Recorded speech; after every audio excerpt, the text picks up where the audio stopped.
Hello my dear students, welcome to my channel scholarly minds and I hope you all are doing great. तो आज के इस video में हम लोग आपके MHI 106 के इंपॉर्टेंट क्वेश्चंस को डिस्कस करने वाले हैं। जो भी बच्चे इग्नू से MA हिस्ट्री कर रहे हैं उनके पास MHI 106 यानी कि evolution of social structures in India का जो पेपर है वो होगा।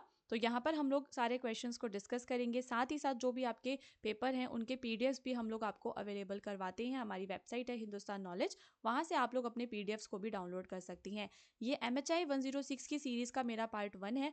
ओके, इसके बाद हम और भी पार्ट्स लेकर आएंगे। तो सबसे पहला जो यहाँ पे क्वेश्चन है ये है, आपको बताना है कि जो एंशंट इंडियन हिस्ट्री है, अगर हम उसको समझना चाहते हैं, उसको पढ़ना चाहते हैं, तो उसको अंडरस्टैंड करने के लिए हमारे पास कौन कौन से मेजर सोर्सेज होते हैं। तो हमारे पास दो प्रकार के सोर्सेज होते हैं बच्चों, two main types of sources होते हैं, जैसे कि आपके लिटरेरी यानी कि जो हाथों से लिखे गए हैं, और इसमें आपके आर्कियोलॉजिकल भी होते हैं जो हमें खुदाई वगैरह करने पर मिलते हैं। तो जो हमारे लिटरेरी सोर्सेज हैं यानी कि आपके हस्तलिखित स्रोत, इसमें आपके क्या क्या आता है? तो इसमें आपके वैदिक टेक्स्ट आते हैं, जिसमें आपका ये ऋग्वेद, सामवेद, यजुर्वेद, अथर्ववेद, ये सारे के सारे आते हैं। ठीक है, फिर आपकी एपिक्स होती हैं जिसमें आपकी महाभारत और रामायण आते हैं।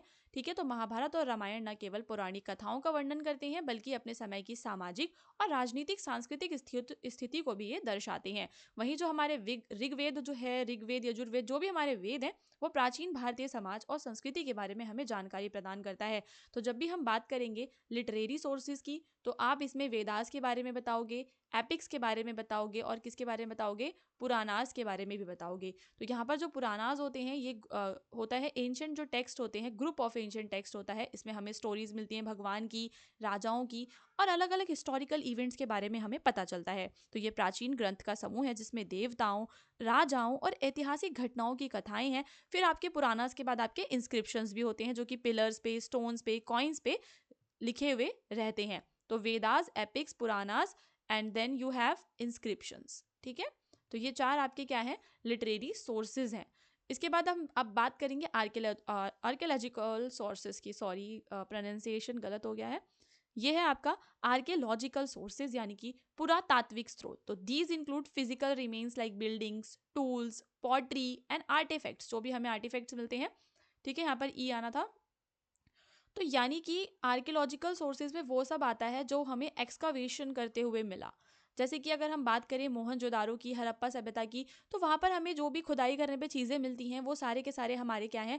पुरातात्विक स्रोत हैं। फिर हमारे मॉन्यूमेंट जो भी हैं, जैसे अशोक का पिलर है, टेम्पल्स हैं, वो भी हमारे क्या होते हैं? पुरातात्विक स्रोत होते हैं। तो in summary, ancient Indian history is understood through a combination of written records and physical evidences, both of which offer valuable insight.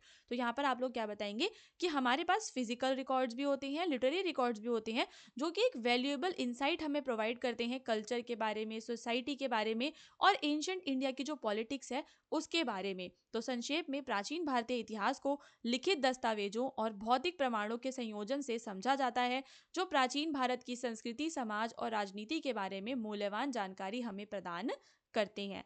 Okay students, तो यहाँ पर ये बहुत ही इजी वे में मैं आपके लिए लेकर आई हूँ।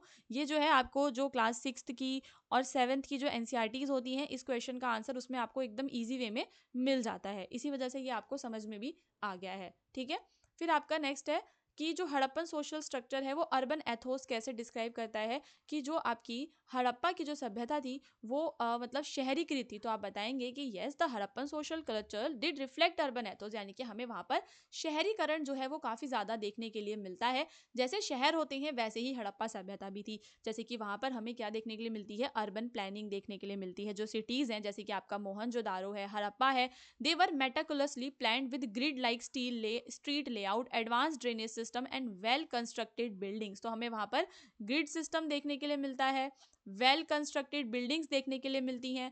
मोहनजोदड़ो और हड़प्पा जैसे शहरों में ग्रिड जैसी सड़क योजनाएं, उन्नत जल निकास प्रणाली और मजबूत इमारतों का निर्माण किया गया है। यह एक परिष्कृत सामाजिक संरचना को दर्शाता है जहां शहरी जीवन में को समन्वय और विनियमन की आवश्यकता होती है, विनियमन की आवश्यकता होती है। फिर हम देखते हैं कि हड़प्पा में जो लोग हैं उनके ऑक्यूपेशन बहुत ही स्पेशलाइज्ड हुआ करते थे। जैसे कि वहाँ पर पॉटरी हो गया, बीड्स मेकिंग, ठीक है, ट्रेड, मेटलर्जी। तो बहुत सारी ऐसी चीज़ें हैं जो हड़प्पा के लोग व्यापार में प्रैक्टिस किया करते थे, जो कि शहरीकरण की तरफ ही हमें बताता है कि वो लोग जो है थोड़े से शहरीकृत थे। ठीक है, समाज के विभिन्न वर्ग विशिष्ट गतिविधियों में शामिल थे, जो एक जटिल सामाजिक संरचना की ओर इशारा करता है। फिर हमें सोशल हायरार्की के भी क्या मिलते हैं, एविडेंसेस मिलते हैं, ठीक है। सोशल हायरार्की के एविडेंसेस का क्या मतलब है कि आप यहाँ पर देखोगे कि जो डिफरेंस है साइज में और हाउस की क्वालिटीज में, तो हमें पता लगता है कि जो समाज है उसमें वर्ग रहे होंगे, जैसे कि उच्च वर्ग और निम्न वर्ग, ऐसा कुछ रहा होगा। जो स्मॉल लोग थे उनके छोटे घर, जो गरीब थे उनके छोटे घर होंगे, तो upper classes and lower classes के लोग यहाँ पर रहे होंगे। ये हमें देखने के लिए मिलता है, समाज जो है वर्ग में विभाजित था। सेंट्रलाइज अथॉरिटी देखने के लिए मिलती है। So the uniformity in weight, जैसे अभी आप देखते हो कि हर जगह केजी, मिलीलीटर, इन सबको नापा जाता है, तो वैसे ही वहां पर भी वेट और मेजरमेंट के में हमें यूनिफॉर्मिटी देखने के लिए मिलती है। विभिन्न हड़प्पा स्थलों में वजन और माप की समानता व्यापार और अर्थव्यवस्था को नियंत्रित करने वाली एक केंद्रीकृत सत्ता को दर्शाती है। Harappan site suggest a centralise authority regulating trade and economy, ठीक है। तो ये एक संगठित शहरी समाज के विचार को मजबूत करती हैं। फिर आप कंक्लूजन में क्या बताओगे कि ओवरऑल जो हड़प्पा का सोशल स्ट्रक्चर है वो अर्बन प्लानिंग को दर्शाता है, ऑक्यूपेशनल स्पेशलाइजेशन को दर्शाता है, सोशल हायरार्की को दर्शाता है, और हमें क्या देखने के लिए मिलता है कि वहां पर एक सेंट्रलाइज अथॉरिटी थी जो कि सारे जो नियम और कानून होते हैं उनको बनाने का काम करते थे, ठीक है। जैसे इंडिया में अगर मान लो सेंटर है और सेंटर ने बोल दिया कि ये 2000 का नोट है, तो हम सबके लिए वो 2000 का नोट हो जाता है। तो वैसे ही वहां पर भी कुछ सेंट्रलाइज अथॉरिटी थी जो कि वेट्स और मेजर से जुड़े हुए निर्णयों को लिया करते थे, ठीक है। फिर आपको टेम्पल्स का रोल बताना है कि जो अर्ली मेडिवल सोसाइटीज थी वहां पर जो टेम्पल्स हैं उनका क्या रोल था। So the role of temples in early medieval societies was multifaceted, extending beyond religious functions to encompass political, economic और सोशल डायमेंशंस।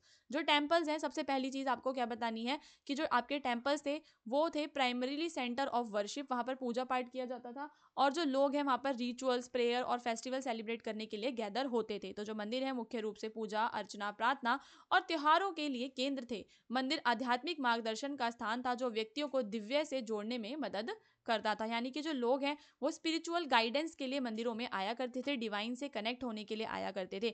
फिर अगर हम बात करें अर्ली मेडिवल सोसाइटीज की, जो किंग और रूलर्स हैं वो पैट्रनाइज करते थे टेम्पल्स को, यानी टेम्पल बनाने के लिए अनुदान वगैरह दे देना, क्योंकि यहाँ से वो अपनी पावर और लेजिटमेसी को दर्शाते थे। एक प्रकार का सिंबल होता था, बड़े से बड़ा मंदिर किसी किंग ने बनवा दिया तो उसका नाम हो जाता था, अपना नाम करने के लिए, ठीक है। तो जो किंग है वो डोनेट करते थे जमीन, वेल्थ को टेम्पल्स में डोनेट करते थे।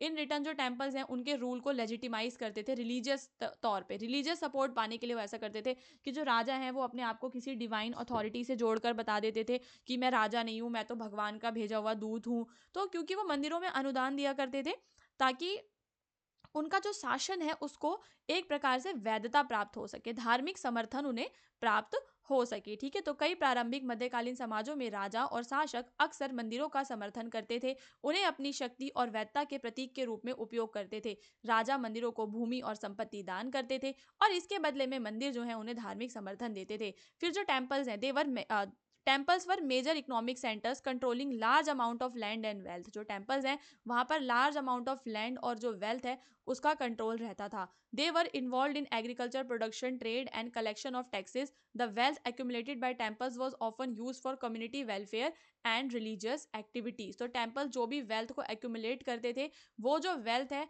वो यूज होती थी किस चीज में, रिलीजियस एक्टिविटीज को करने में यूज होती थी। तो मंदिर महत्वपूर्ण आर्थिक केंद्र थे जो बड़ी मात्रा में भूमि और संपत्ति नियंत्रित करते थे, ठीक है। ये कृषि उत्पादन, व्यापार और कर संग्रह में शामिल थे, और जो मंदिरों द्वारा संचित संपत्ति है इसका उपयोग अक्सर सामुदायिक कल्याण और धार्मिक गतिविधियों के लिए किया जाता था। जो टेम्पल्स हैं वो हब थे सोशल इंटरेक्शन के, यानी कि वहां पर फेस्टिवल्स, फीस्ट और सोशल इवेंट्स जो है वो होते रहते थे। टेम्पल्स जो है एक्ट कभी कभी स्कूल की तरह भी एक्ट करते थे, क्योंकि स्कूल में मतलब वहाँ पे मंदिर अक्सर स्कूलों के रूप में भी कार्य करते थे। ज्ञान, कला और संस्कृति को संरक्षित और बढ़ावा वो दिया करते थे, ठीक है। संवाद के भी केंद्र थे। जो टेम्पल्स हैं वो सिंबल हैं स्टेबिलिटी का, कंटिन्यूटी का इन द अर्ली मेडिवल सोसाइटीज, ठीक है। तो मंदिर प्रारंभिक मध्यकालीन समाजों में स्थिरता और निरंतरता के प्रतीक थे। वे अक्सर राजनीतिक परिवर्तन और आक्रमणों के उथल पुथल को सहन करते थे, लोगों को स्थायित्व और सांस्कृतिक पहचान का एहसास कराते थे। तो overall temples in the early medieval societies played a crucial role in religious, political and economic, social, cultural spheres. तो आपको सारे के सारे स्पेयर्स के बारे में बता देना है, इकोनॉमिक हो, धार्मिक, राजनीतिक, आर्थिक, सामाजिक और सांस्कृतिक, हर एक क्षेत्र के बारे में आपको अच्छे से डिस्क्राइब करना है। ऊपर जब आप अपना बॉडी लिखोगे अपने आंसर की वहां पर, ठीक है, जो समय के ताने बाने में महत्वपूर्ण योगदान करते हैं, ठीक है। तो ये सारा का सारा जो है आपको इस आंसर में लिखना है। इसके अलावा अगर आपको लगता है कि आप कोई और इन्फॉर्मेशन इन आंसर्स में ऐड कर सकते हो तो आप अपनी बुक से कर सकते हो। जैसे कि आप अपनी बुक के अंदर से ये वाला जो टॉपिक है कि सोर्सेज ऑफ इंडियन हिस्ट्री क्या है उसको रीड कर सकते हो और उसको हाईलाइट कर सकते हो, ठीक है। फिर आपको यहाँ पर ये शॉर्ट में रिवीजन के लिए हो जाएगा। फिर अगर आपको दूसरा टॉपिक है जो कि आपको हड़प्पा के बारे में बताना है तो आप हड़प्पा का सोशल स्ट्रक्चर देख सकते हो पूरा का पूरा, और टेम्पल का रोल भी आपको अपनी बुक के अंदर ये टॉपिक्स जो हैं अलग अलग यूनिट्स में आपको मिल जाएंगे। अगर आपको बुक से रिवीजन करनी है स्टूडेंट्स तो आपको क्या होता है कि आपको हाईलाइटर लेकर बैठना होगा, ठीक है। अब बुक जो है वो क्योंकि थोड़ी सी उसकी लैंग्वेज भी हमें डिफिकल्ट लगती है तो उसमें से जितना आपको समझ आता है आप उतना उसमें से रिवाइज कर सकते हैं। अगर आपको इसका पीडीएफ डाउनलोड करना है तो वो आज रात तक हमारी वेबसाइट पर अपलोड हो जाएगा जिसका नाम है hindustanknowledge.com। वहाँ से आप लोग इस वीडियो का जो पीडीएफ है वो डाउनलोड कर सकते हैं पूरा का पूरा, और जो आपकी रिवीजन है उसे बूस्ट कर सकते हैं। इसके अलावा अगर आपको MHI 106 की लाइव क्लास चाहिए तो उसका जो नोटिफिकेशन है वो मैं व्हाट्सएप पे अपडेट कर देती हूँ। तो उसकी वजह से आप लोग चाहें तो हमारा जो व्हाट्सएप चैनल है, ठीक है, व्हाट्सएप चैनल है उसको ज्वाइन कर सकते हैं ताकि वहाँ से आपको लाइव क्लास के लिंक वगैरह टाइमली मिलते रहेंगे, ठीक है। अगर चैनल पर न्यू हो तो सब्सक्राइब कर ज़रूर जाना।